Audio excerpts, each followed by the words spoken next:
You're listening to Pixelated Audio. This is another expansion pack, so let's get things rolling.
Welcome back to Pixelated Audio, a bi-weekly video game music podcast. I'm your host, James, and this is Brian.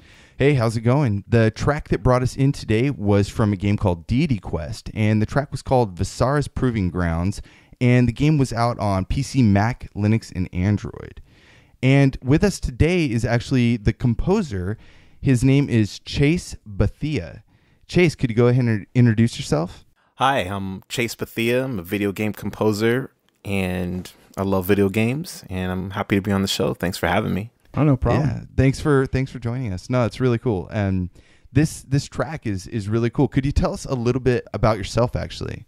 Sure. So I've been in the industry about 5 years.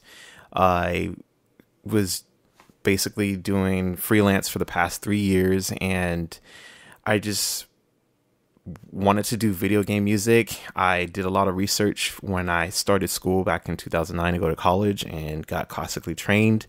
And something just went off. Like, I was just like, you know what? Everyone has been saying my music sounds like this. I should probably just look into the industry and see, where it takes me. And, I did a little bit more research. I bought a book. I read halfway through the book, and I got my first project, which was Electron Flux. And it's been really great experience from there. I love it. I love what I do. I do sound effects. I'm starting to do more VO, and I'm also getting into audio implementation as well. So nice. Cool. And it's a good thing that you did take that stab over to video game composition, because your stuff is pretty amazing. How did you find out about our show, actually? So I found out about Pixelated Audio through another game audio podcast run by a friend of mine, Dave Shumway, and another friend, Jim Welch. And their podcast is Bleeps and Bloops. And I was listening to them, and we're really good friends of them. So yeah. Oh, that's cool. Awesome. So yeah, full circle. Right. Anyways, so this track that we just played, Vysara's Proving Grounds. Could you tell us a little bit about this track? Sure. So I'm actually really excited that you guys like that track.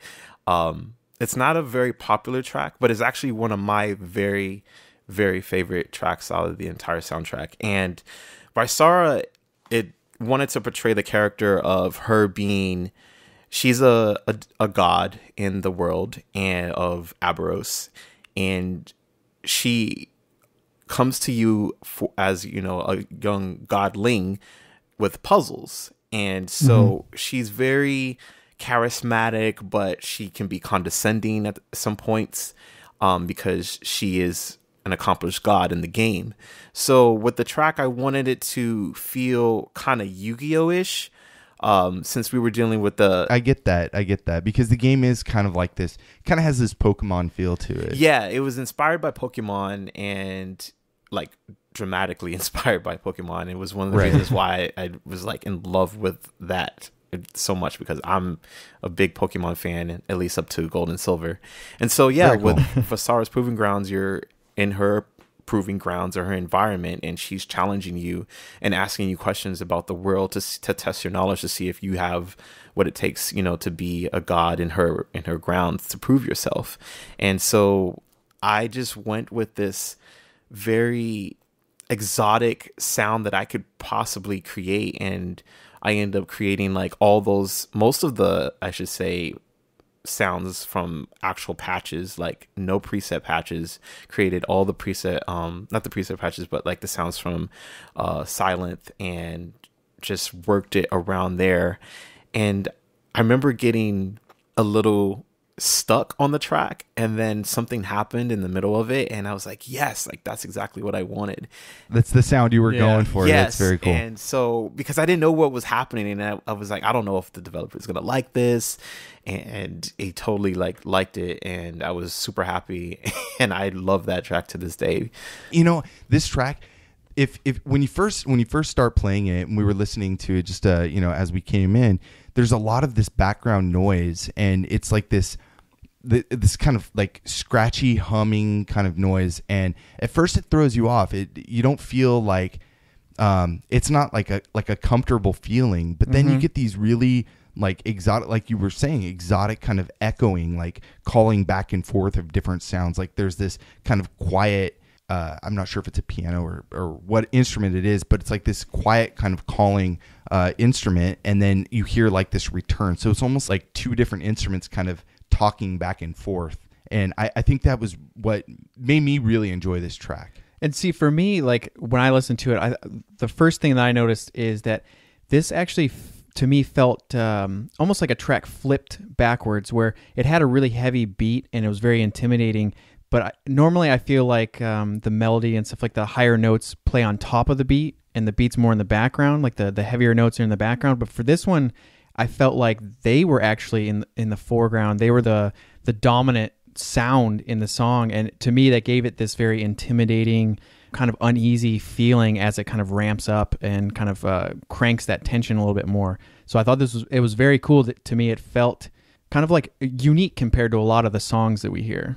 Yeah, I agree. Yeah, that you guys are both on, especially the call and response is definitely in there, and I have that happening a lot until it goes into a like an omnibus sequence where it is ramping up, because it, again, like with puzzles, some of the questions do get harder depending on like how the fast the player is happening. It could be anywhere, but you want to feel like, you know, that you're under pressure because you don't want to mess up, and you do want to get like a perfect, you know, to progress on further in the game. Right. You know, we haven't actually talked about what this game actually is yet. This is an indie game. Like we said earlier, it was released on different platforms like PC, Mac, Linux, Android, and it was developed and published by Fancy Fish Games. Could you tell us a little bit about the game? Yeah, definitely. So you are a undergrad godling, undergrad Pokemon trainer. Yeah. You've just graduated from the Academy of Gods, and you have a rival, and that rival is basically challenging you, saying that they're going to be the overgod of the entire planet, Aberos.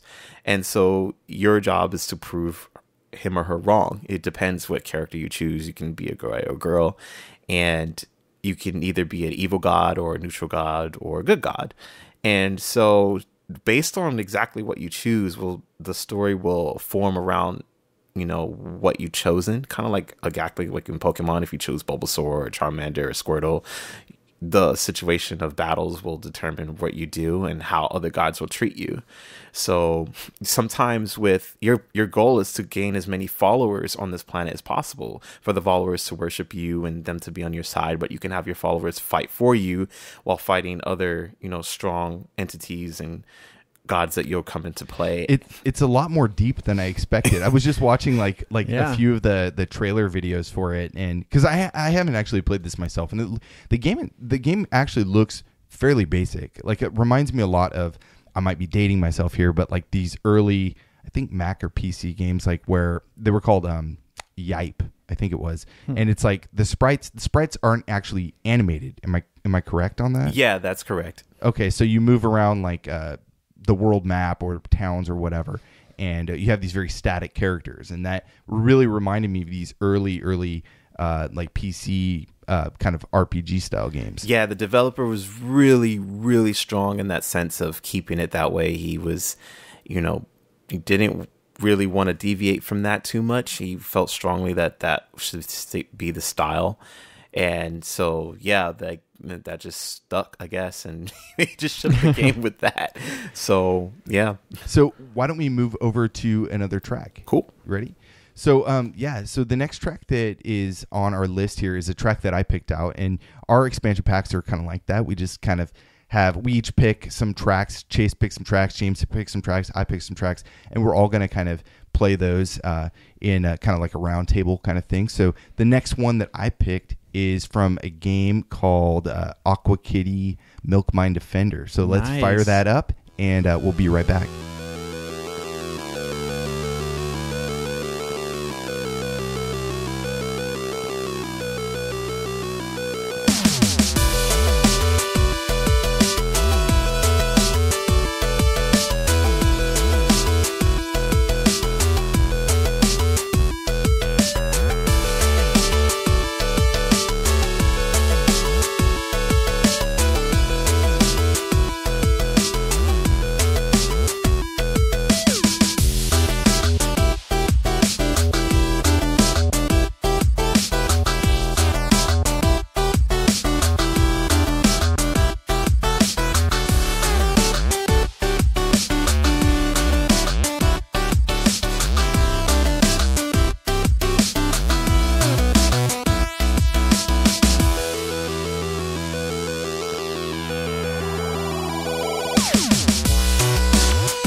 You just heard the Aqua Kitty theme from Aqua Kitty Milk Mine Defender DX, exclusively for the PS4 and Vita. This game originally came out on the PC, Xbox 360, and the Vita, but the DX version came out a little bit later, and this is in 2014, published and developed by Tiki Pod.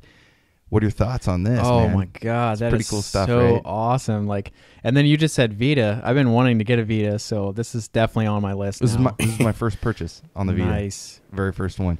Chase, what do you think about that track? Yeah, it was really cool. I like the laid back chill. I love the pulse wave and the saw wave sounds. It really reminded me of one of my favorite Game Boy games, Turok: Battle of the Dinosaurs. Oh wow, nice. That's way to throw that out there. No, that variable pulse wave is just, it's so cool. I dig it. It has this. It's really heavily influenced by that Amiga and Commodore 64 scene era kind of chiptune sound, and I think this was just a really cool track. This whole album is amazing. It was composed by Electric Cafe, and Electric Cafe is kind of a composing or composition group. They do a lot of music arrangements and stuff, not only for video games. They've done stuff for Disney, Square Enix, Eidos, but they've also done stuff for TV and nice. I guess some movies and stuff too, stuff on the BBC, Sky Sports, Channel 4, and the Discovery Channel. Wow. And yeah, so they kind of are hired out to do music, sound effects, voiceover work. It's just a company that really enjoys doing this kind of stuff. So it was really cool, and I think that this whole album is just phenomenal. Nice. I would love to hear a track like this on like Meerkat Manor or something like that on Discovery Channel. Yeah, it was just so great. I mean, it's like this neo retro sound. I just love it in all these like modern games that are doing all these throwbacks to like the great sounds that have come out of the beginning of video games. And I mean the arpeggio, just that rad beat, and it's just so cool. I mean, I was mentioning to you, Brian, that this album has popped up a lot when I've had it on random, and I've just written down so many tracks that, I mean, it's just, the whole album is just phenomenal. Have you played this game at all, Chase? No, I actually haven't heard of it until right now. So I'm until right now, going to be getting a Vita too. Excellent. No, so this game, it's funny actually about the soundtrack too. I was driving towards Yosemite, and I had just gotten this soundtrack. It was a recommendation from a friend. I hadn't even played the game yet. This is this is back in, I want to say like March or something like that. And I was driving, and so I put it on my iPhone and I plugged it in my car, and I listened to this soundtrack the whole drive there for like 3 hours. I had this soundtrack on repeat. Wow. And it just got burned into my head. It's really cool music. But when I got my Vita, I was like, okay, what's the first thing I'm going to download from the PSN store? And I saw this pop up, and it was like on sale for like $7 or something. So I was like, sold. Nice. Click, bought. And it's actually a really fun game. So it's a stupid like plot. So what it is I guess due to a shortage of milk, cats around the world are forced to seek out a new source and to get their fix, Right.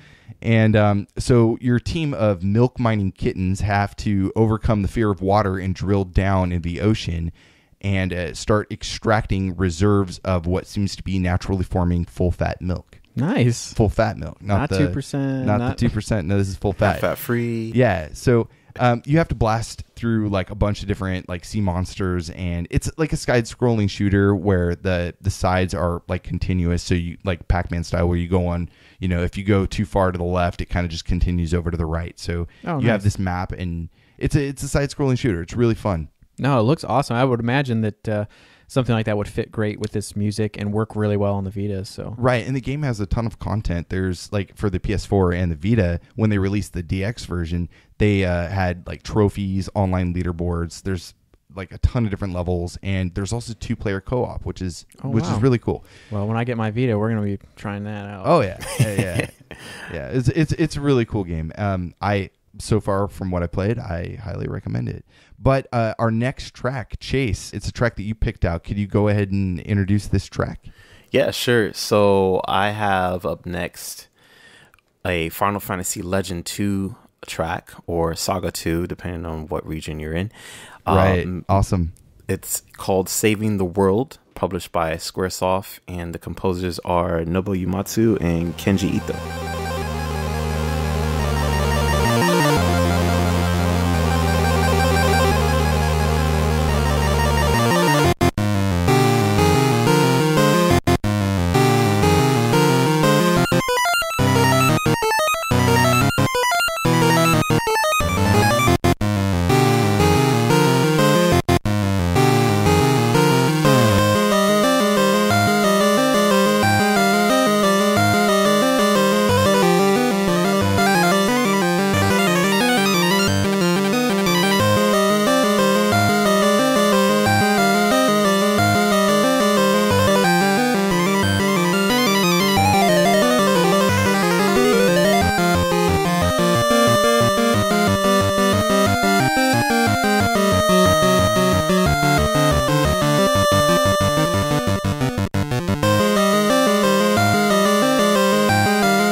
So that was Saving the World from Final Fantasy Legend 2 or SaGa 2, published by Squaresoft, back when it was Squaresoft. Back when it was Squaresoft?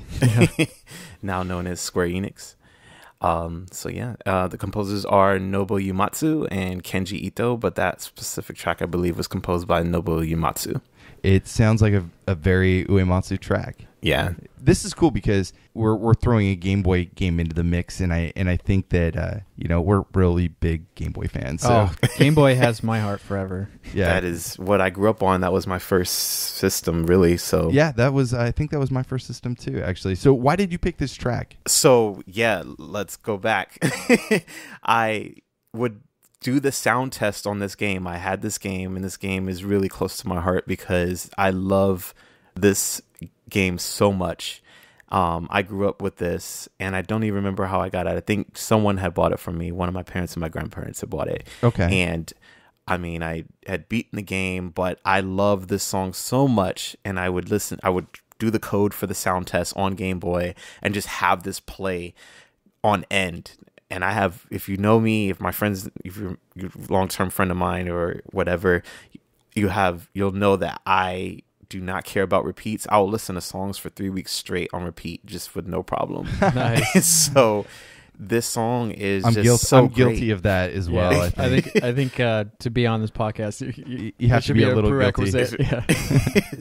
So yeah, it's such a great game. It has such great music for, the limitations that it has. You can hear all the runs and the scales that are happening, and just the opening is just so dominant. It just gets me pumped up, and I just love it so much.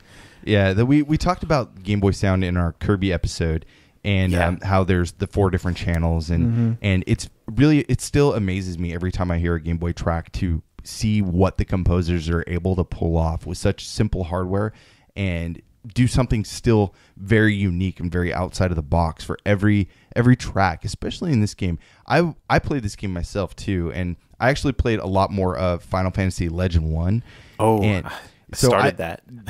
Okay, so you kind of know, apparently this game fixes some of the problems that were in Final Fantasy 1 because and the music is really good in Final Fantasy Legend 1. It is. But this game has, I guess they reworked some stuff in it, and I didn't play it well enough. I know that the goal is you have to collect certain Magi, right, to kind of move around to different worlds, right? Could you tell us a little bit about the game? Yeah, definitely. So let's see if I can remember this correctly. So your dad leaves you, unfortunately, and he's telling you that he has to go off somewhere to do something, and it's in like the middle of the night, and he just runs off, and then years later you decide to go look for your father. I remember you wake up in like a bed, and he's like trying to wake you up. Yeah, he wakes you up. I think it seems maybe like a lot of RPGs, you just wake up in a bed. Yeah, that kind of is how the. I guess that's requirement for RPGs, right? You got to wake up. Somebody's got to wake you up. Either that or a Zelda game. So. Yeah, there you go. So anyways. So your dad wakes you up out of your bed, tells you he has to leave, and you're like, why? And you're like half asleep, and you're not even thinking about it. Then you realize that he's really gone, and years go by, and your mom tells you like, hey, if you want to go look for your dad, that's fine. Just be safe. And then it actually spirals into like something bigger. And so you're in this one world, and then you start realizing about certain gods and that there's other worlds, and that you have to collect my guy to get to the other worlds. And a big story gets involved with your father and the gods and Apollo, and it just becomes like this really engrossed story about doing what's right and helping others is messages that I got out of the game as well. How long did it take you to beat this game? I'm just curious because like I'm thinking I borrowed it from a friend, but I remember playing it and I think I took it on a camping trip or something like that. So I remember playing it, and I think I got like 2-3 hours in, but I don't remember too much. Do you remember about how long it took you to beat it? I don't remember, but I definitely think it took me a couple months because, if you know about Game Boy games, they're not easy. And if you beat them, it's an accomplishment. Oh, man. Like I think when I beat the first game, it took me the better part of a year. And it was just like the most like satisfying, rewarding feeling ever. Yes, as a kid too, because you're going through something that was clearly designed for adults, for somebody a little higher than your age level. And I think I was like 7 or 8, or I don't even know how old I was at the time, but it was definitely a challenge. So and if you could afford the game as a kid or your family, I'm sure that you also had to save up for batteries. So that may have slowed the progress a little bit. So a better question would be, how many batteries did it take to get through this game? Probably about 250. Yeah, 250. Because back then rechargeables weren't even a thing yet. So I remember, and I still had this on the original Game Boy. So man, I don't think too many batteries. Actually, I was lucky because my mom and my dad were big electronic people, so I always had batteries in the house, so I had no problem with that. Actually, I think I was stealing batteries from remotes anyway, or something. I'm guilty of that. I'm guilty of that. We had to find batteries for what we needed. I don't ever remember asking for batteries to be bought. I think I always just jacked them from somewhere around the house. Yeah, I would even find them in like the couch and stuff and be like, how did this get in here? Well, I think it still has enough of a charge to get me through this Zelda dungeon. Let's try it out. But no, this game is actually pretty cool because what I do remember is that you can pick. Oh, man, correct me if I'm wrong here. I might be thinking of a different game, but you can pick different classes in the beginning of the game. Like you had a mutant, you had a human, you had a robot. It was a mutant female, mutant male, human female, human male, robot, and I think there's one more I'm missing. But the reason why I remember this is because I played as a robot. Me too. Okay, well, awesome. Nice. And so I knew there was others, but I just couldn't remember exactly what it was. But the only drawback with the robot was that he needed machinery to help him revitalize his HP, if I remember right. Okay. So like he needed like guns and stuff to keep his HP up, and if you didn't have that equipped to him, he would lose HP, and so he would end up being very weak. So I realized very early that I should probably play with the mutant because he was the best. Because he would acquire skills and he could always eat the meat. Awesome. Nice. Yeah, he ended up being the strongest next to like the human, but yeah.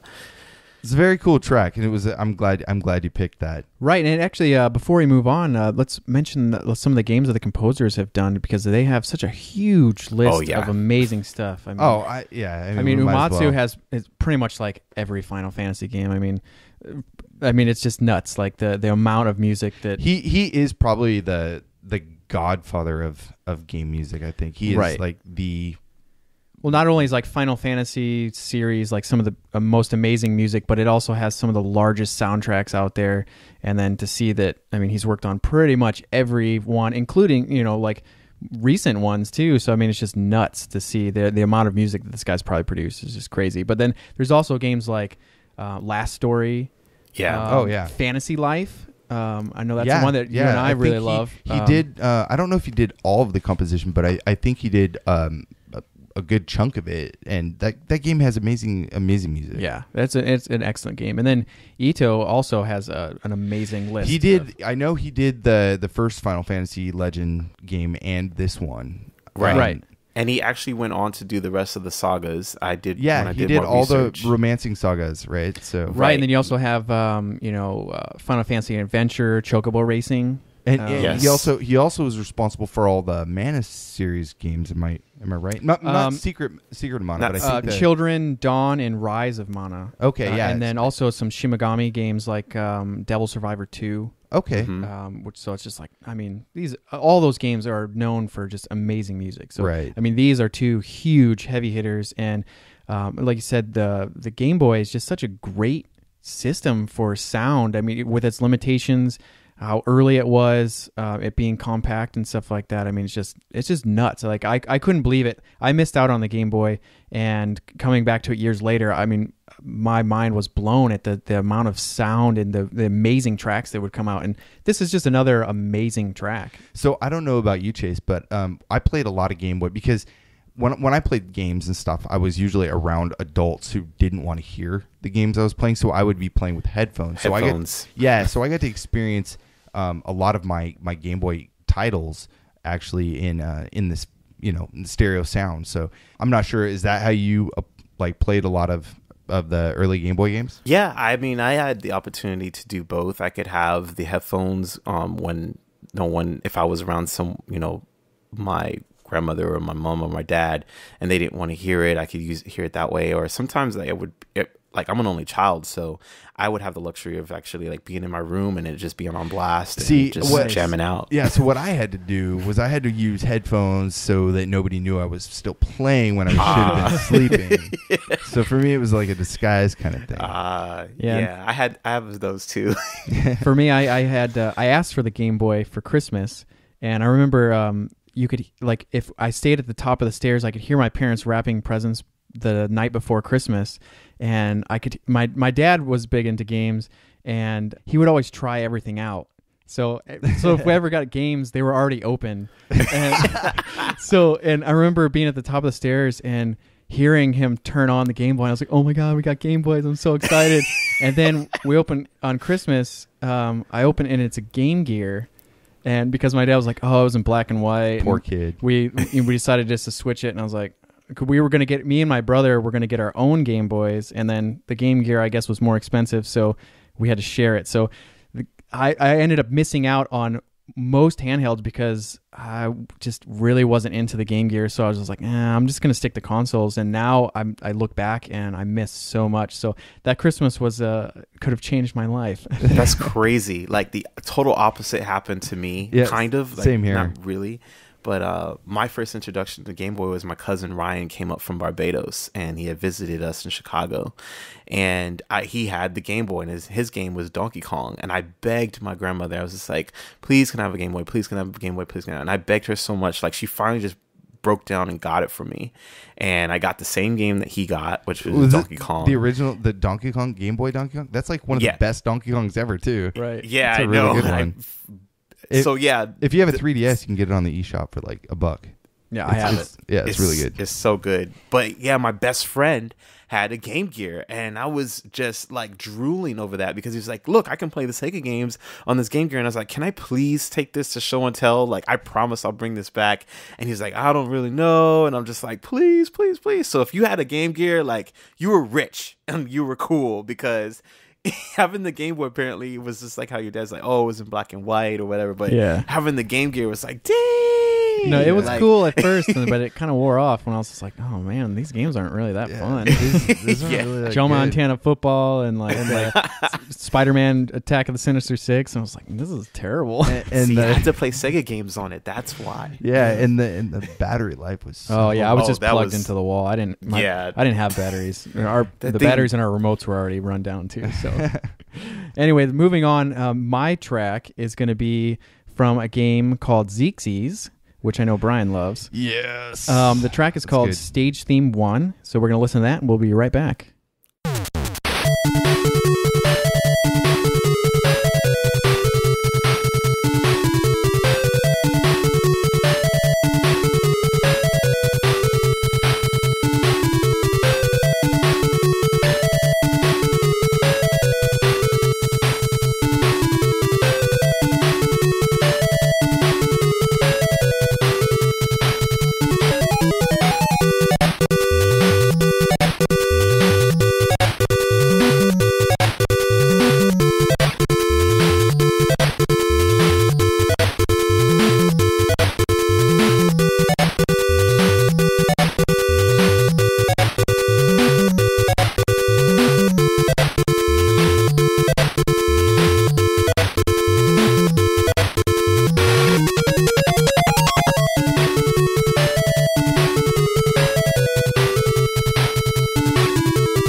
You just heard Stage Theme 1 from Xexyz on the Famicom/NES.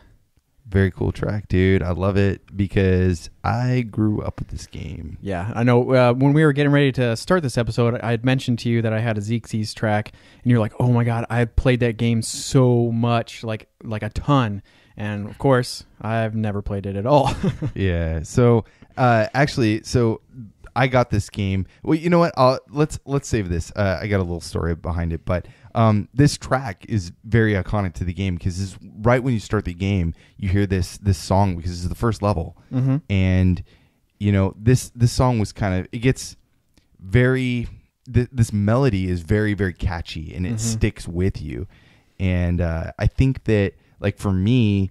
When I'm hearing it, I have like nostalgia glasses on, so like I'm like in love with this track. Yeah. But it's really cool. I think it's really cool, and I think it does have, like I said, a catchy beat and a catchy melody, and I think it's a good combination for this game. No, I would totally agree. One of the things that I really look for in a video game track that I love, or just music in general, but I mean I mostly listen to video game music anyway, is that like that connection that really gets you energized. I listen to a lot of video game music when I'm drawing. A lot of times that's really late at night. So I actually need something to kind of keep my energy up and keep me pumped. And this is a perfect track of that. I mean, it has this really energized beat.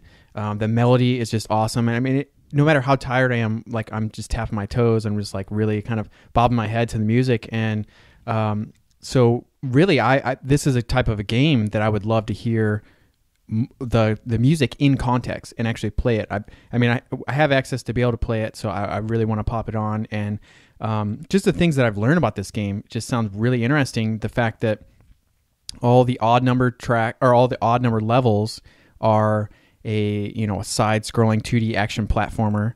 Yeah, and then all the even ones are more of an auto-scrolling vehicle shooter, which you don't really see a lot of games where they really switch it up that much. You usually see like maybe a level or two where they're like, okay, we're going to switch it to the shooter from a platformer. But I mean, to do it every other level and to do it in a way to where it's fun, I think is really cool. And I mean, and the fact that you have a huge love for this game, I'm sure it's a pretty fun game. So what do you think about this track, Chase? So good. I mean, I was doing some research while James was talking about it, and I want this so I can experience like this with the music. I mean, it was so cool. Yeah, it's a very bizarre game, and the music maybe out of context since you haven't played it. What would you kind of expect from it? Like, what were you getting out of this track? What I was getting was like this very upbeat vibe, and I was actually like I was being a nerd about it. I was analyzing it, and I was like, oh man, he did like this jazz chord progression here. He did like a 2-5-1. Right. And I was just like, oh man, like I really like this because I'm a big jazz person. So Awesome. I just love it, and this really soft melody. And then I was just like humming it, and I was just like, man, this really got me. Like, so yeah, I was nerding out. Yeah, I mean, and I really wish that the general population would give video game music a chance. I mean, I have, like a ton of friends that I'm just like, oh yeah, we have a video game music podcast, and they're just like, oh, okay, instantly I'd shut off. I'm not listening anymore. And it's like, God, nerd, get away from me. Yeah, like seriously, like if people gave this music a chance, and I've heard tons of other people say if modern music and, pop music would just sample this stuff, they would have like, chart topping hits. And there's just a huge wealth of amazing beats and melodies that people could use. And I don't know, like all the modern stuff is just, it's so blah and the same. Yeah.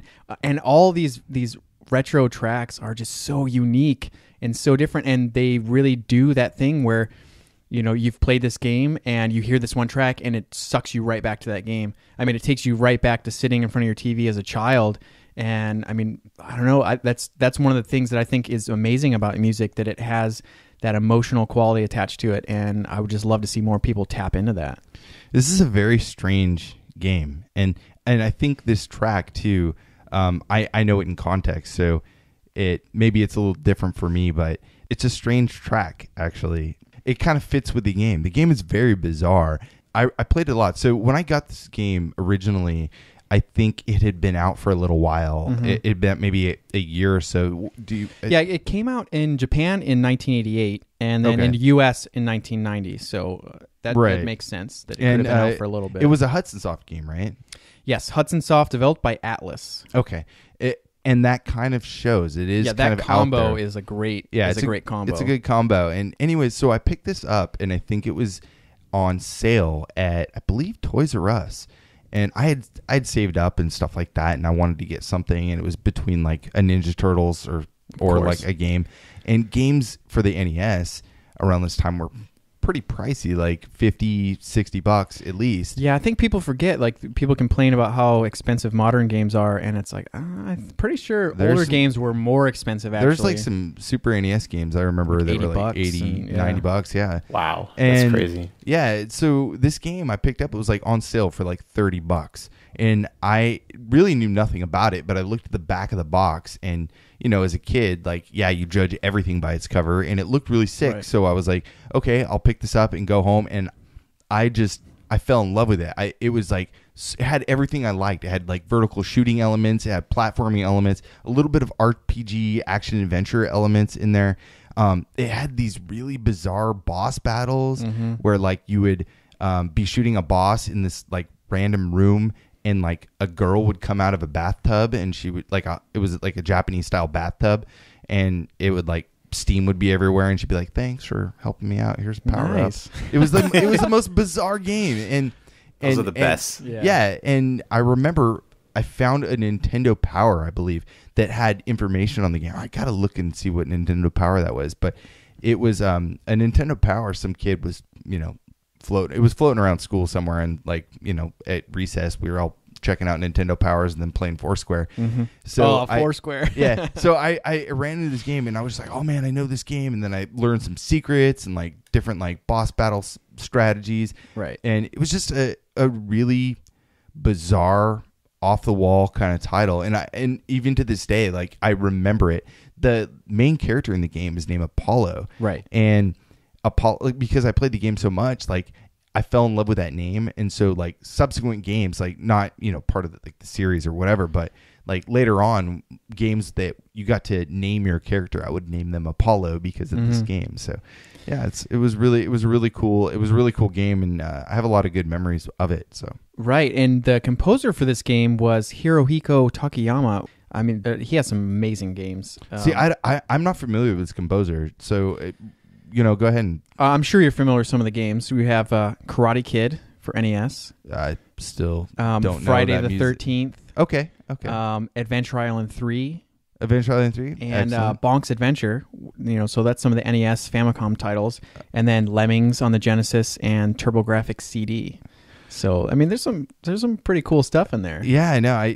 The name doesn't ring a bell, but don't remember the music from Karate Kid for NES. So there's a lot of composers out there. Oh no, yeah. I mean, it's nuts. But I mean, this game is just, I don't know. Like, I'm just really excited about the risk that they took. I mean, you see a lot of games where they just, even like Mario, it's pretty much the same boss fight every castle, right? With a few little variations. But I mean, they really took a risk of like basically two different kinds of games in one, which I think that would have really stood out if someone gave it a chance. And then even just like the name Xexyz it's hard to pronounce. Oh, I didn't even know how to say it until like way later on in life. Right, like, and I never knew. And if you look at just like naming of games, like anything that has an X in it is usually pretty cool. And they have two X's, a Y, and a Z. So it's like you got like the coolest letters all it's combined. like the coolest name ever that no one knows how to say. So anyways, we're gonna move over to another Chase track. And you want to go ahead and introduce this one? Yeah, sure. So this one is Up and Down the Lake from the game Ecco, the Dolphin Defender of the Future, published by SaGa, and the composer is Tim Follin.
You just heard Up and Down the Lake from Ecco the Dolphin, Defender of the Future by Tim Follin.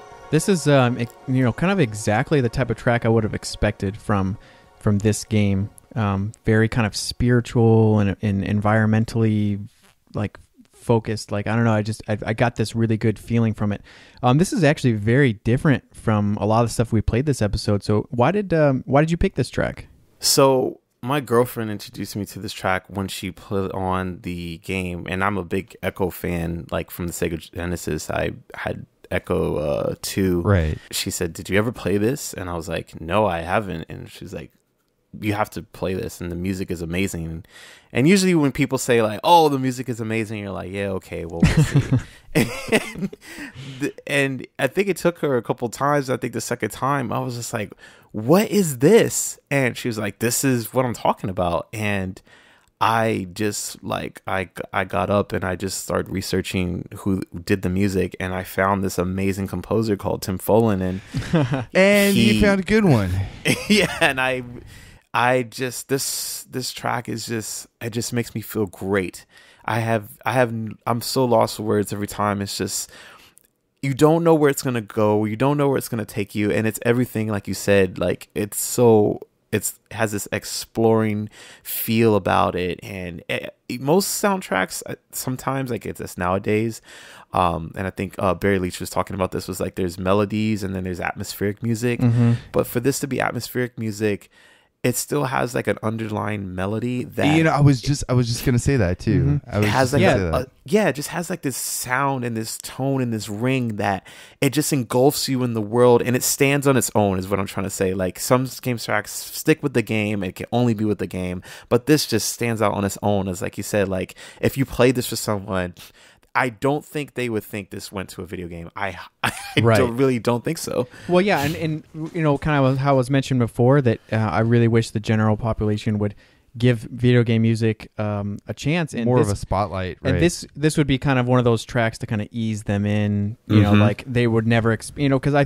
feel like when people hear the word video game music, they're just like, oh yeah, it's gonna be like beep boop boop bop bop beep boop, and like, and this is this is gorgeous. Like this is something like that you could play to relax. This is something like, I really had never heard this track before we played it for this episode, and it just like, there was this great connection. Like it made you feel like centered, and really when I was a kid, when I saw that they were making games for Ecco, I was like, okay, this feels like something that's kind of like trying to put like environmentally friendliness in the like in people's minds. Right. And growing up in Ohio, there was no one cared about any of that stuff. I mean, I remember being probably like 10 or 12 years old when we actually got recycling programs, and I remember that. I remember my dad and my uncle sitting down, and me and my cousin were playing something, and my dad and my uncle were talking about Ecco for Genesis,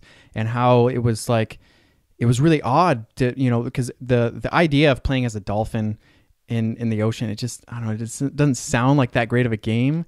But I mean, there's so many people that love this. I mean, you had mentioned that you're a huge Ecco fan, so like there had to have been something behind it. And I missed all those games, and the Dreamcast seemed like it was a really cool version of it. I personally played the first Ecco game a lot for Genesis, and then I kind of dabbled with this one. Like I played it a little bit, and I wasn't really all that into it, but there was a million other things going on in my life probably at that time. Right. I was in high school, I think, when it came out, so I don't have a lot of memories with this game. Did you actually play through it at all?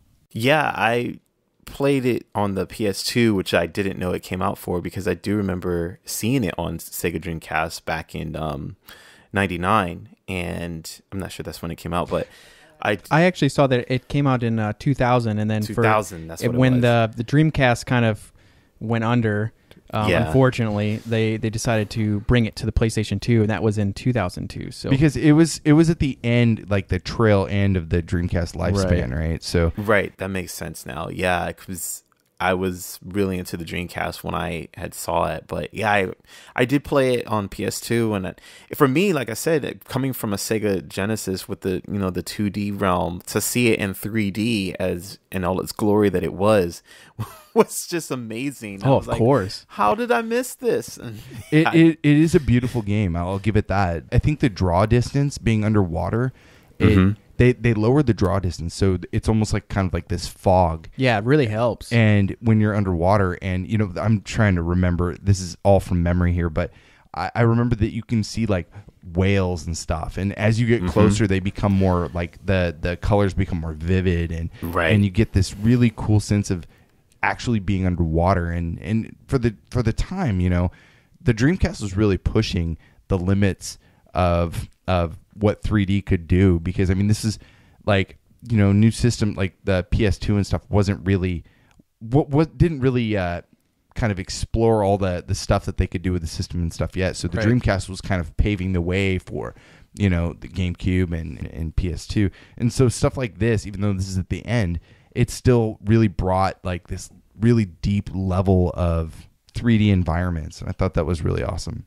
Yeah, definitely. Yeah, I mean, because even though this was very late in the Dreamcast life, this was really actually pretty early in the PlayStation 2's life. Exactly. And I remember, for me, this was right around the time I was graduating high school. So I graduated in 2001. So 2000, I would have been kind of focused on what I was doing next, and I didn't really have a lot of time for video games. And then in college, I had my PlayStation 2, but I was also super poor because I didn't have a whole lot of time to work. So, I mean, this would have been a game I would have definitely wanted to check out. I mean, especially hearing the music, this was something that would have been nice to just listen to the soundtrack. That guitar plucking and stuff like that Tim Follin is doing is just, man, like 2.5 minutes in or so. I'm in love with that guitar plucking. That's just so good. Like, this is one of those tracks that, how they do like those whale sounds that you like you put on at night to like soothe you, or whatever. Like ocean like this waves. Would be my soothing music. Like if I had like a stressful day, I want to put this on and just like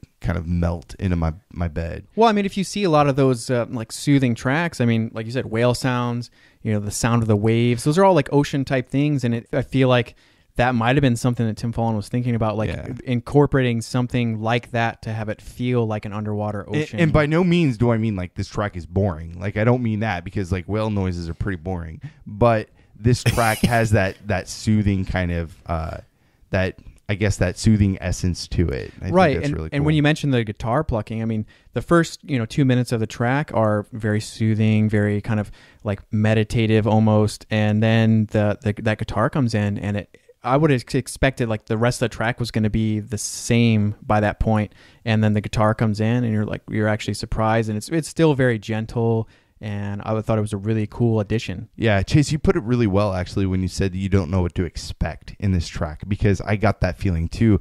I feel like you hear like this one this very subtle melody, and you think that might pop back up again somewhere, but it might not, and you hear something totally different. And I think that was really what made this track really cool. Yeah, and I mean, wow, like what a great master of instrumentation and just arrangement, right? Like everything fits together. You have your electric guitar, which is you're doing your over melody, but then you have the acoustic pluckings that's happening there. You have the choir that's coming in, that's underlining that.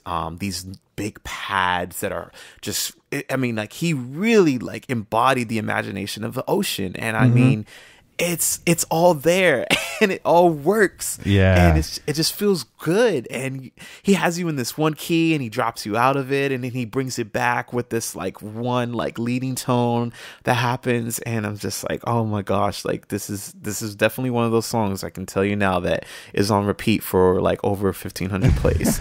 Right. And I mean, and that's the great thing about these video game composers is I don't feel like they're even in the same category as like pop musicians and stuff like that. They play like one instrument, or they play like no instruments. Well, like, most of them aren't even like actual like composers. Right. And I mean, in like to have the ability to control all these different instruments. I mean, they're much more in the realm of like, people like Mozart and Beethoven. I mean, it's like, it's nuts. Like they're creating like these symphonies of sound, and they have so many sounds. And I mean, and like Mozart and stuff like, they had actual instruments. Like these guys have to create, a lot they're of times creating their instruments. Yeah, they're right? creating these sounds that are approximating. So like there's this extra level of complexity, and they just do some amazing stuff. I mean, it's just nuts that they can convey like a story, or they can convey like like a feeling, like the ocean, in just a track, and it's just nuts. Yeah.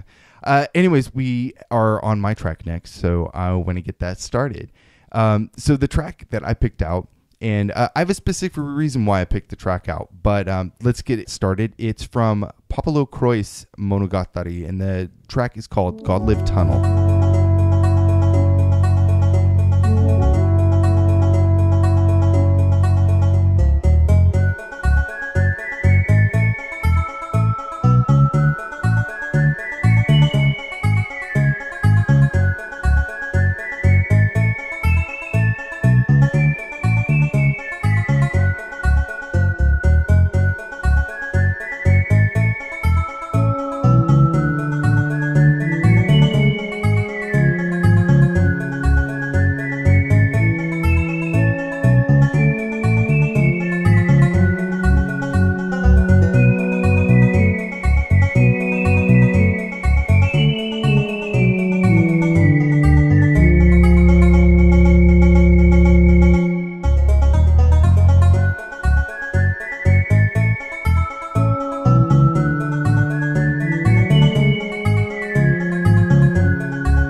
All right, welcome back. You just heard Godliv Tunnel from PoPoLoCrois on the PlayStation. Wow. I mean, that's a cool track, man. That's really cool. Yeah, you don't hear a lot of whistling in games, and when you do, they really do it well. So there's a reason why I picked this track too, and the reason why is because Chase actually said that he really liked the Wild Arms soundtrack, and so I was thinking, like there's a few other games that have that kind of that Western kind of feel to it, and this game doesn't necessarily have a Western feel, but this track really conveys that that feeling to me. And so I thought, Chase liked that other stuff, so maybe I could show him like a track that he might not know. And I think it's a really cool track. Chase, what are your thoughts on that? Yeah, man, you did well. I was like, hey, what is this? Like, and I love it, but I hate it when PlayStation games like get past my radar. And so I'm loving it for the fact that now I have something on my radar, but hey, it's like, dang, I should have played that back in the day. Why didn't I look out for that? But thank you, Brian, for showing that to me. Yeah, no, it was a cool find for me too, because PoPoLoCrois, like, it came out when it came out, I heard a lot about it, but I'd never actually got to play it because at this time I didn't speak Japanese yet, and it was really early on. It came out in 1996 for the PlayStation. It was published and developed by Sony Computer Entertainment. So year after. Yeah, so it was something that I had heard about. I think they had it in a few magazines or something, and it just never made its way to the States. It actually eventually did for the PSP in 2005, and then it came out in Europe in 2006. So if you have a PSP or if you have a Vita, you could actually, I think it might be on the PlayStation Network. So check that out. I mean, it's a very, very cool little game. But this track speaks to me a lot, I think. And I don't know where it falls like in place of the game. I guess this is a tunnel that you're traveling through to a city called Godliv. But other than that, I don't really know much about it. Right. I mean, and when you told me about this, I was excited to look it up. And so what I did was I did some research on it and checked out the opening video to it, and read a little bit about it. And I was like really extremely blown away.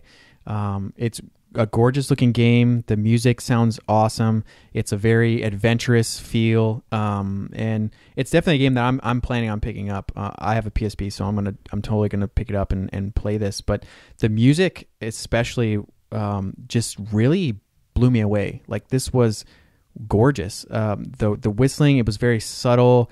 It had this very adventurous feel to it, and I could really see the Wild Arms connection. It immediately made me think of Wild Arms, and Michiko Naruke really is an amazing composer, and she did such amazing music for Wild Arms, and this really speaks to that. It could fit right in. The composers actually are Yoshiyuki Sahashi, Tetsuo Ishikawa, and Yoshifumi Io, and I don't really know much. I looked up these composers. I don't really know much about them, but it looks like they've done pretty much stuff for the anime, because this game was an anime too, and I'll kind of get into the game in a second. But they did the PSP remakes of this game. They also did the PlayStation, this track, the obviously, version. And then the PoPoLoCrois 2, as well as so Tetsuo Ishikawa also did Dual Hearts, Kingdom of Paradise, and these games. Let's see here. Yoshifumi Io also did the PSP version. So, I mean, they pretty much solely worked on this stuff. So I assume that a lot of the other stuff that they composed was for the anime itself. We see that happen quite often with composers that do just mind-blowing, amazing music, and they have such a limited number of games to their resume. But then we also see composers that are incredible that have, like when we talked to Barry Leach, he had 240 games to his resume. I mean, he's still adding new ones. Right. And, so it's interesting to see. It would be awesome to be able to talk to them and see, why are there not more? Because their music is incredible. And I would listen to anything that they put out. Right. The game itself, so to kind of give a little backstory about the game, in 1984, there was a manga series by Tamori Yosuke. It was originally published in Asahi's student newspaper, which is kind of like a subsidiary of Asahi Shimbun newspaper, right? So it was later adapted into an anime series, and then they started making role-playing games. So this is an RPG, and the title is part Italian and part French. Italian Popolo for people and French for croix, meaning crossing. And so it's like the crossing of people. The general theme of the story is like love, compassion, and kind of different friendships and stuff that you make throughout the game. And it's an interesting game. It's a kind of a turn-based strategy RPG, kind of like Final Fantasy Tactics. And the artwork is really, really well done because it's pixel art, but at the same time, it looks like hand-drawn pixel art. Right. So it's not really pixel art. It's more like if you look at some of the early like pixel art style games, let's say we're comparing it to like Final Fantasy like 3 or Final Fantasy 6, and you get these really well done like sprites. Well, these sprites are actually, they look more hand-drawn because they have more of a black like outline to them, and it looks like somebody actually penciled in all the artwork for the game. And it's very well done, very different than a lot of RPGs or a lot of pixel art that we see. And so the game is very interesting to me, and it's something that I kind of dabbled with, playing, but I never got really far into it or anything like that. I couldn't tell you much about it other than that. Yeah, when I looked up the videos for it, I was really surprised by the artwork. And to me, I noticed right off the bat that it seemed different. And what it kind of immediately made me think of was kind of like Ni no Kuni or something like that, like where it had a different feel to the whole thing, and the cutscenes and stuff like that reminded me of that, and it made me feel like this is going to be a big adventure. And so I was pretty excited about that, because that's the big thing for me with, if I'm going to invest a lot of time to play RPGs, like I really need it to be something that catches my attention, and just makes me not want to stop. I think a lot of the cutscenes too are taken from, not directly taken from the anime, but I think a lot of them are representations of parts of different anime cutscenes and stuff as well. Right, so it had a very clean style to it, so you could tell that it wasn't just like something they threw together. It was something that had a lot of thought, and the characters were really well designed and seemed unique, which I really liked. So yeah, no, I would like to get into more of these tracks, because there's this, I mean, the whole soundtrack is really amazing. But anyways, let's go ahead and move on. James, you're actually up next. So what do you have? So I'm going to play a track. It's going to be a little bit more modern. It's going to be a track from 2009 for Inazuma 11-2 Firestorm on the Nintendo DS.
You just heard Hallowed Ground from Inazuma 11-2 Firestorm on the Nintendo DS. Man, that's a cool track, and I would not expect that from this game. Right. Really, I wouldn't expect this type of a combination of a game. I mean, it's a soccer game, so it's a sports game, but it's also an RPG. So it's very unique. I don't know. I wouldn't have expected this to be something that hit very well here, so that might make sense why it never came out. Never in the came US. here. Yeah. It came to Japan and to Europe, but never made it here. So, this game was developed by Level 5 and published by Level 5 in Japan, and for Europe, it was published by Nintendo. Yeah, no, Level 5. I mean, they're just known for such amazing quality stuff, and pretty much everything they pump out ends up being nothing short of amazing. Right. I mean, and that's music, the look, the gameplay, everything. I mean, Level 5 is just really, really good. Yeah. What'd you think about this track, Chase? It was awesome. Like, I hate that it just ended so abruptly, but I really, really enjoyed it a lot. And as soon as I hear it, my ears like perked up, and I was like, "Ooh, what's this?" And it, unfortunately, like, I think what's happening with me is I'm missing out on a lot of DS games and gems and stuff like that, and I really need to get on like the train and get caught up. Yeah. No, I missed the DS train as well, so I've been trying to play catch up with expanding a DS collection. So, I mean, unfortunately, I can't play this version of the game. I know that. Well, actually, the DS wasn't region locked. Oh, okay. So you I should could be pick able up to a play. PAL version. Well, if you have your original DS, right? Right. Yeah. Yeah. So you should be able to play it. Yeah. Oh, okay. Well, then that's actually pretty cool, because I'm not a huge sports fan. I like playing hockey games, but soccer. I wasn't really big into soccer, but this actually sounds interesting to me, like an RPG soccer game. We had mentioned Captain Tsubasa in a very early episode of ours. Episode 2, yeah. Yeah, and that really was, I thought it was really cool. We had a huge collection of soccer games, and when you had played some of that for me, because I don't read Japanese, so you kind of showed me the game, I was like, wow, this is really cool, like to be able to play like an RPG. So I don't know if this is very similar to that, but just the idea of not just like this fast-paced, like like soccer game, I think they would be really cool to try. And like Inazuma 11, like, it was always something that I was interested in, and I always kind of read up on, but I never actually got a chance to really dive in and play it. And so hearing the music too, like when we were, I think when we first kind of heard this, like quite a while ago, when we first heard the soundtrack, we were like, man, this is some really good stuff. And it always kind of even sparked further interest in wanting to get the game and get into it. But it's like one of those things, if you missed it, it's hard to track it back down and start playing. But right. And I think I remember when I first heard this soundtrack, Nintendo actually had some information about a newer version in their Nintendo Direct, and I was like, oh wow, this is really cool, I might pick this up. And unfortunately I never picked it up, so I might have to try it out. But yeah, I mean, have to get it. The music is incredible. I mean, we have a composer that has a huge list of really top tier titles. The composer is Yasunori Mitsuda, and you have games like Chrono Trigger, a stellar composer. Yeah. I mean, seriously, like you don't you say no more. Like, right. Well, actually, Chrono Trigger just turned 20 years old a couple days ago, right? Right. Oh, right. wow. From the Japanese release, 20 years old. Man, Congrats. That kind of hurts. Yeah. That kind of hurts. I do feel. No, I feel it. You and I are pretty much the same age, so yeah. the fact that it's 20 years old and I was 12 years old when the game came out. Oh, wow. Man. But I mean, even though we could probably stop there, I don't really want to. So there's Chrono Cross, Mario Party for the Nintendo 64, Shadow Hearts for PS2, Xenogears for PS1, Xenoblade for the Wii, which people that missed out on that are going to get a chance for the new 3DS here really, really soon. Yeah, I'm looking forward to playing. That game means so much to me. It really does, Xenoblade, and I am very, very much looking forward to Xenoblade for 3DS. Like, I think it's going to be awesome. Right. No, I remember you talking about that you played it in Japan, and you and I both went and picked up U.S. copies. Unfortunately, I haven't gotten a chance to sit in front of a console for very long to be able to play a game like this. So I'm so excited for the new 3DS version because playing things on the go, it's so much easier. So I'm really ready to dive into this. And one more game that I want to mention is that's known for awesome games or awesome music is the Kid Icarus Uprising. I know that it's had a lot of criticism about its controls, but everyone seems to agree that the music is incredible. Is stellar. It's really the music for that game is really good. I was one of those people that criticized the controls. I could not stand it, and it drove me to the point where I didn't want to play the game. But I listened to the soundtrack a bunch and loved it. Did you play any of these games that were composed by Mitsuda? I've only played Chrono Trigger, and now I'm thinking about it, like I don't even remember how I got introduced to that game. I think I found it on my own. Yeah, I don't think I remember how I got introduced to it either. I think it was so big and so popular that it just kind of was an organic thing that everybody kind of knew about. Right. And you were saying that he did Mario Party? I didn't know that. Yeah, Mario Party 64. Yeah. And I just picked up, I found Xenogears, so I have that now, and that's been on my list to play. And I'm really happy to know that he's still doing music.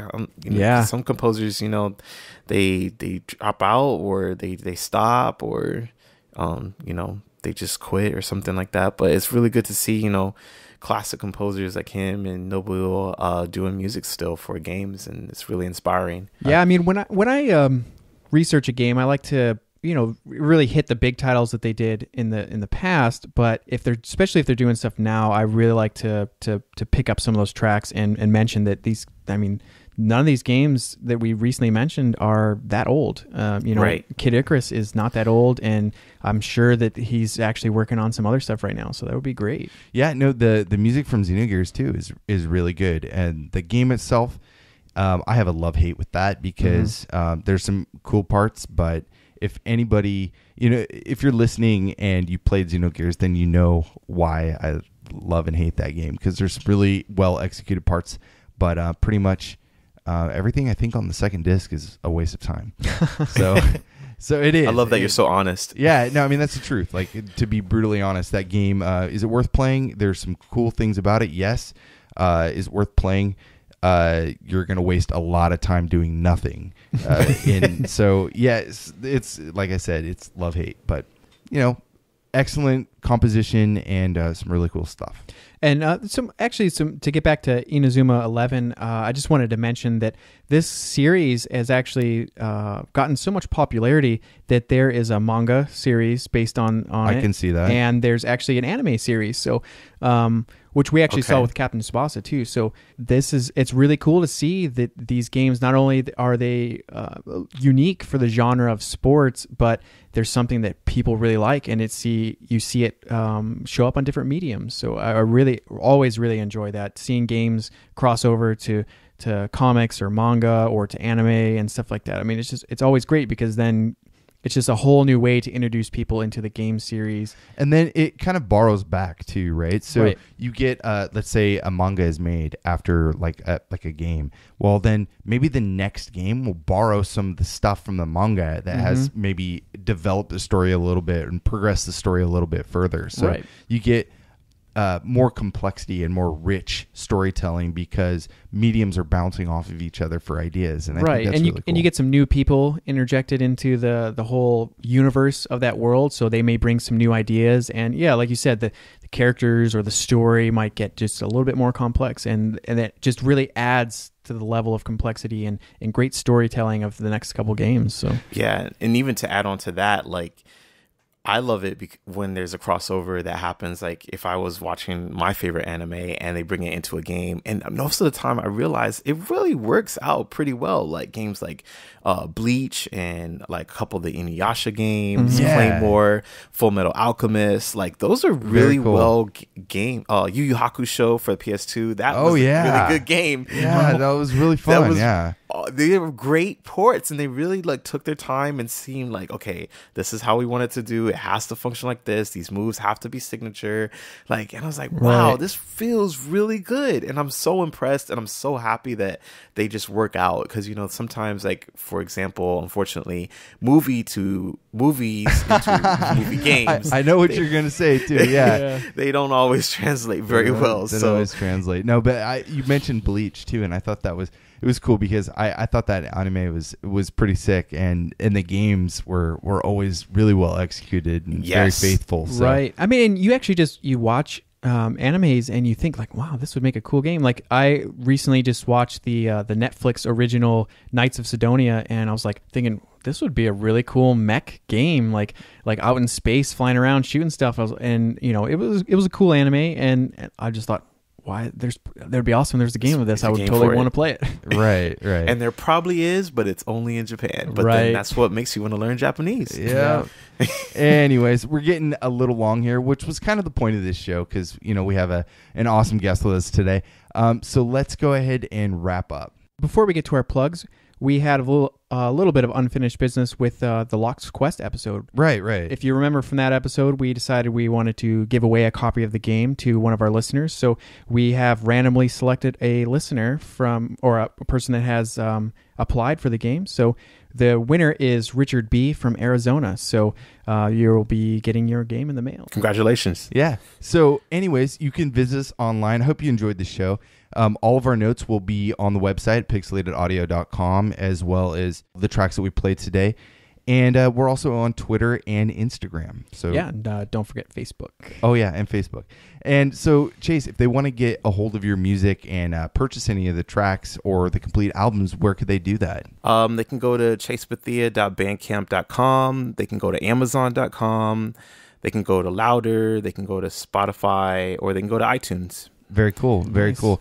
Your tracks, how much would is, I don't know, like the soundtrack for Cubic Climber? I believe last time I checked, it's about $4.99. Don't quote me on that. It's been a while since I looked at it, but regardless, like $5 is a steal, $10 is a steal. This is amazing stuff. Chase, it was awesome having you on. It's so cool that we get to talk to a composer and also somebody who's, I feel, is kind of on the fandom level that we're on too, you know. So that's always an extra bonus. Well, and I mean, also, you know, we're kind of starting out at podcasting and stuff like that, and we're kind of growing. And you are, you know, you're growing as far as video game music. And Brian and I were talking about, I mean, we see like your career is going to take off. It's going to be awesome, and we thought it's so great to have you on the show, and we're just really excited. Yeah, you guys, like, I'm honestly, I'm really humbled, and I'm thankful that you giving me this opportunity to be on the podcast. And I mean, this is coming from, we're gonna have you. We're gonna have you on the show definitely again soon. So great. Hopefully, if you agree to it. Yes, definitely. I'd love to be back on. It's a dream come true, really, because I was listening to you guys probably about 6 or 7 months ago, and now I'm actually on the show. So thank you so much for having me. It's very cool, and you know the soundtracks themselves that you've done, and it's just it kind of caught me off guard. Like I didn't know any of these games, and I was expecting I didn't know what to expect the music to be, and when you sent them over to me, I was like, well, man. And I listened to them on Bandcamp, and I was just like, holy moly, this is some awesome stuff. And like some of the tracks, like there's some tracks that I am in love with that you didn't pick to play, and I was surprised you didn't pick them because I was like, oh man, like I could like there's a track called Onslaught and from Deity Quest. Man, and the eccentric ruses of Boudry. Oh man, like those are so good. Actually, hold on, let me see if I can play a little bit of that. Hang on. Let's see. Can you hear yeah, this track's so good. Yeah, can you hear that? Yes. Oh yeah. Oh, it's so good. Yeah, it like that. So that's the eccentric ruses of Boudry, and then we have Onslaught, and that's. Oh, you just get this really. This kind of reminds me of some Jesper Kite. Yeah, it does. Yeah, it's really good stuff. That's my favorite composer, by the way. Oh, yeah. Well, the Xerix one of ours too. The Xerix episodes. It was a very long one, but it was a very fun one for us to do. Well deserved. Yeah, very cool. Anyways, so the track that is taking us out is another track that you actually composed, and this is from Cubic Climber. Could you kind of introduce that track before we head out? Sure. So Cubic Climber is a game whereas you're not a person, but you're a cube like person, I guess, and you're rock climbing. And so the undertone, like I said, it doesn't have a real melody, but the theme of the entire soundtrack is about rock climbing, and that's what this entire soundtrack is about. So every nuance, every instrument is well thought out and making sure that the environment is set for you when you're playing the game. Right, and I remember when I was listening to a bunch of your music, the track that we're about to play really stood out to me, and I remember being so excited about this track that I actually texted you and was like, this is one of my favorite tracks. It's so awesome. There's really cool sounds, and I was really excited that you actually included some sounds that are like actually rock climbing, like ratcheting. Yeah, yes. I was so excited about that. Yeah, it's really cool. I mean, the game's not even that old, right? It came out 2 years ago, 2013. Yeah, 2013 it came out, and I was actually humbled that it actually got a noteworthy on Destructoid, and I was really shocked and very, like I said, humbled and happy. The whole game is actually seems pretty polished. It's actually really cool. interesting. It's like really realistic rock climbing. Like the graphics of the environments are very realistic, but then you're this like very geometric cubed person. But from what I understand of the game is that the keyboard for the Windows is like, it's very sensitive, and you have to release keys in certain orders, or else you're going to fall. So I thought that was very cool. So it's like simplistic and realistic mashed together, and I thought that was a really cool That's funny idea. you say that, because the people who developed it, or the guy who developed it, is this name of his studio is Simplicity Game Development Studio. Mm-hmm. So right. He was a really cool guy, and I bid for the project and I got it, and I was really, really stoked to be a part of it and wanted to make it the best I could because I liked the style that he had going, and I thought it was really interesting. Very cool. Well, Chase, thanks again so much for joining us today. The track is called Element of Danger from Cubic Climber, and check us back in a few weeks for another episode. Awesome. Thank you guys so much.